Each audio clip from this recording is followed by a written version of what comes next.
تذكر يوما كنت تعانق دمعة الفكر تناجي الله في صبر وترجو رحمة تسري. میرا ذاتی گھر نہیں ہے، کوئی وظیفہ بتا دے. اچھی بات ہے، جان چھٹی ہوئی ہے، کیوں وظیفے پوچھتے ہو؟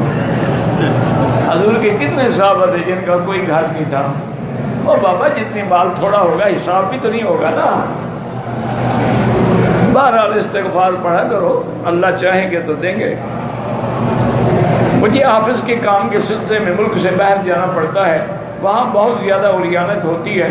مجھ سے کوئی گناہ سرزد نہ ہو جائے. میرا بھائی گزارش یہ ہے کہ آپ کو آفس کے لیے جانا پڑتا ہے تو آپ کے آفس والے آپ کو کہاں بھیجتے ہیں؟ کسی کلب میں بھیجتے ہیں، ڈانسنگ کلب میں یا لاس ویگاس کے جوئے خانے میں.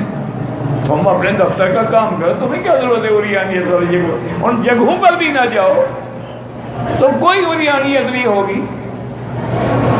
تم خود جو شوق کر کے جناب شام کو بیچ پہ جاؤ کہ سن بات دیکھوں، پھر تو الیانیت ہوگی.